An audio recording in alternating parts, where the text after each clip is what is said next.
Hey, Gene here, all the way from Halden in Norway. So this year I thought I'd try something a little bit different. Instead of usually just updating on my blog, I thought that I'd try something a bit different, do some videos, and as the trip progresses with more New Zealanders arriving here, I thought it could be really interesting for this to be a bit more engaging than previous years, and to do more videos, take some videos out in the forest, and give everyone back home a better connection to what we're doing over here in Norway/Sweden for WOC, which starts in 3 weeks, so it's still a reasonable time away.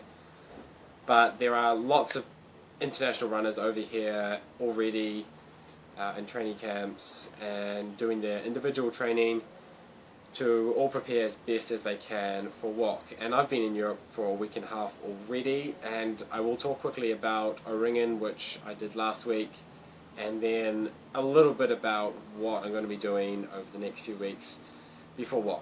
So I arrived in Sweden a week and a half ago, straight off the plane, one day here in Halden, managed to squeeze in a sneaky training on a really cool map, and then straight to Halden, further north in Sweden.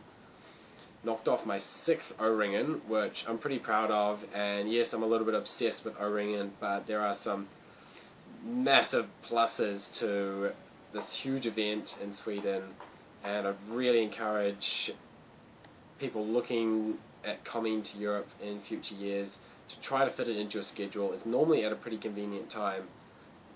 These are some of the reasons why I think it's amazing. 19,000 people this year running. Spectacular experience, a huge celebration of orienteering and adventure and nature, and it was just a huge spectacle. It's crazy how many people are that into this over here. Doing some of our longer courses, we got a chance to get further away from the rest of the action, out on the far hills in the terrain, and there were a few spectacular legs coming back over these hills in the Swedish mountains, which are big rolling hills, open hilltops, no trees on the hills except for the sides, and coming over these hilltops and looking back 2 kilometers to approximately where the finish area was, and just seeing thousands of people all running, doing their own course all over the place. Just monumental compared to the scale of orienteering in New Zealand. So that's something pretty spectacular to experience about O-Ringen. Also, the challenge of doing 5 races in 1 week, 4 of them long distance races most of the time, and this year no exception, 4 long distance races and 1 middle distance. The last race always a chasing start, so your place across the line is your accumulative placing for the whole week. That's it. So if you're running head to head with somebody, then whoever finishes first gets the higher place at the end of the week. So that's super tight coming down to the finish. Everyone gives it their all. I know I was shaking at the finish line. My legs had nothing left on after that 5th race. So that's why I love O-Ringen, and that's why I keep coming back. My racing wasn't fantastic.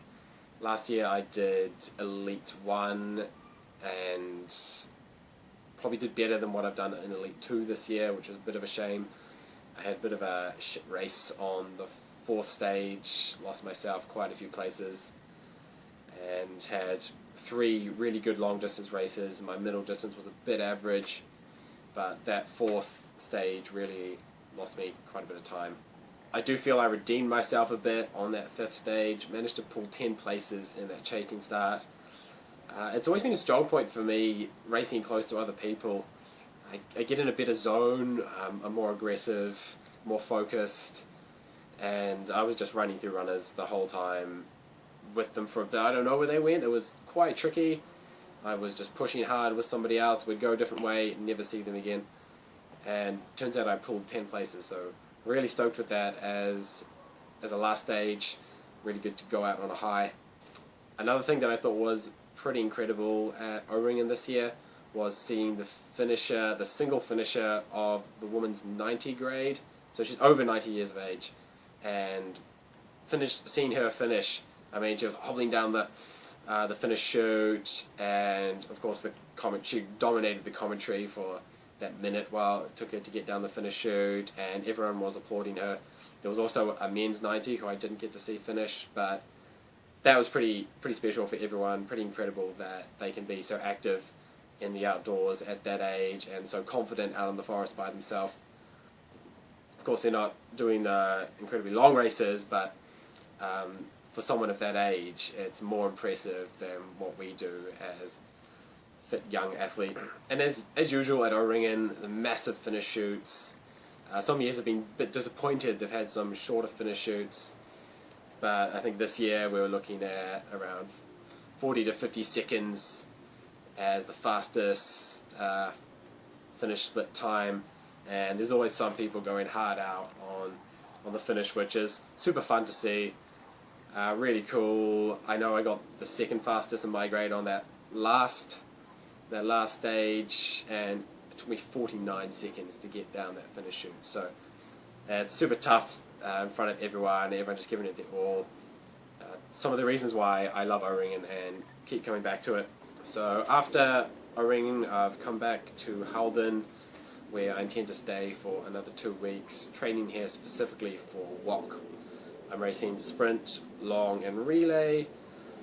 The main preparation is for long and relay, which are on the same kind of area. It's extremely technical. I've got some maps here that will go up on my Doma. The terrain has some parts that I'm familiar with from other areas in Sweden, but sometimes not so familiar. There's this strange mining stuff going on here, all these pits and lots of bare rock all over the place, and the marshes are quite thick. The terrain is what we call heavy. It's really hard to run through the thick blackberry bushes on the ground, blueberry bushes on the ground. Had some pretty good periods in my training this morning, and then bombed pretty hard on one leg, and my brain just lost it in the end, and kind of eventually got back to the car after 90 minutes. So it was like a reasonable training, but my brain was pretty dead after about 70 minutes of orienteering. There's a lot going on, and it's really challenging, so it'd be cool to see my progress in this terrain as we move forward over the next few weeks. I've also got a video camera here that I'm trying to use in the forest, trying to get some footage back for you guys in New Zealand to see what we're facing.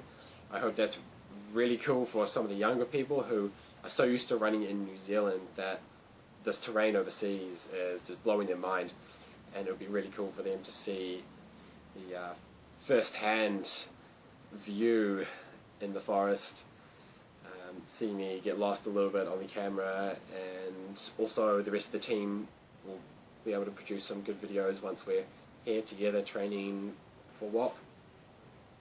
So looking forward to producing more of these and giving you guys some more stuff to look forward to all the way on the other side of the world. I'm finding it a bit strange just talking to a camera, and I'm not quite sure how this is going to turn out, but I'm sure we'll be able to improve it for you guys, and hopefully this becomes quite engaging over the next month as we're here training, and hopefully we can give you some good results in 3 weeks' time when WOC begins.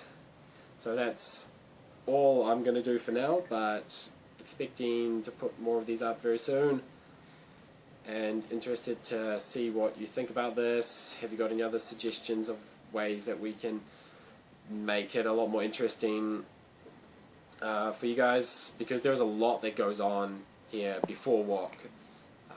I know the week of racing will be really exciting with the GPS and the live TV and stuff, but there is a lot that goes on beforehand, and I think it's going to be really good for everyone back in New Zealand to see, especially the younger people who are looking to go into Australia for their first time, looking at overseas trips, thinking about JWOC in the coming years, and to answer some questions for them about what we do over here and why it's not just plane over there, do the race and come back, why it's important to spend so much time over here getting prepared, getting the technical skills down, getting used to the physical challenges.